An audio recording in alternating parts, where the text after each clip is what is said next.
अगर हमारा और आपका बेटा प्रतिपक्ष के नेता के इतना पढ़ा लिखा होता तो उसको चपरासियों का नौकरी नहीं मिलता। तो ये सब सरकार को सोचना है। उनका तो काम ही है बैठ करके सुबह सुबह तबला बजाना। ढोलक खरीद लिए हैं, सुबह सुबह ढोलक बजा रहे हैं, और क्या करते हैं। और आज जिस तरह से पूरे देश की जनता इस बात को समझ रही है कि कुछ लोग जात पात पर बांटकर इस देश को कमजोर करना चाहते हैं, इस देश का नमक खाते हैं और जाके विदेश में भारत के संविधान और भारत के खिलाफ ही बोलते हैं, तो कांग्रेस के शासन में और पूर्ववर्ती शासन में जिन लोगों ने 70 वर्ष तक जो है इस देश पर राज किया है, और आज जिस संविधान के मजबूत लोकतंत्र भारत का बाबा भीमराव अंबेडकर जी के लिखे हुए संविधान से चल रहा है, आज हम उनको नमन करते हैं। भारतीय जनता पार्टी का सदस्य बनने के लिए 8800002024 पर मिस्ड कॉल करें। निवेदक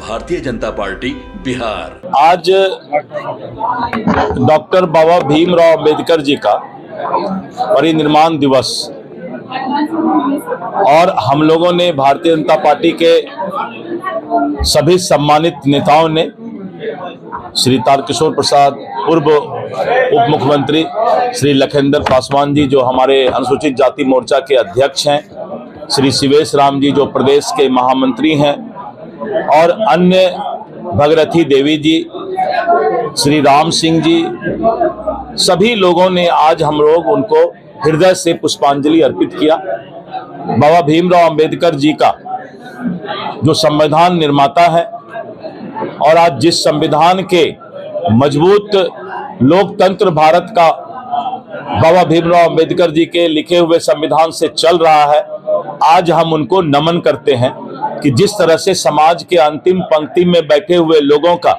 संविधान में उन्होंने चिंता किया, और आज भारत का संविधान पूरे दुनिया का सबसे मजबूत संविधान माना जाता है, और इसका श्रेय बाबा भीमराव अंबेडकर जी को जाता है।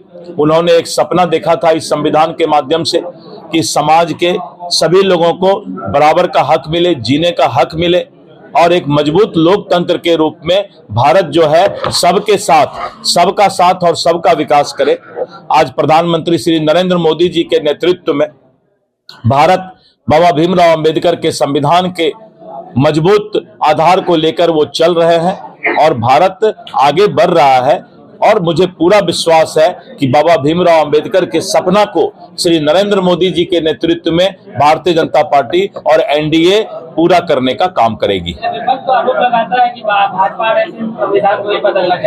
देखिए, अगर पुराना इतिहास आप देखिए तो कांग्रेस के शासन में और पूर्ववर्ती शासन में जिन लोगों ने 70 वर्ष तक जो है इस देश पर राज किया, और आपातकाल कोई भूल नहीं सकता है, तो संविधान का जिस तरह से संविधान बाबा भीमराव अंबेडकर के सपना को खंडित करने का काम किया, कभी भी कांग्रेस ने बाबा भीमराव अंबेडकर को सम्मान नहीं दिया। और आपको याद होगा कि अगर उनको भारत रत्न भी मिला तो जिस तरह से चंद्रशेखर जी के प्रधानमंत्रित्व काल में, अटल जी के नेतृत्व में और एनडीए के नेतृत्व में उनको भारत रत्न देने का काम किया, और उनको हर वक्त जो है बाबा भीमराव अंबेडकर को नीचा दिखाने का काम कांग्रेस और यही विपक्षी लोगों ने किया, और वोट बैंक के लिए, सिर्फ राजनीति के लिए उनको बाबा भीमराव अंबेडकर जी याद आते हैं।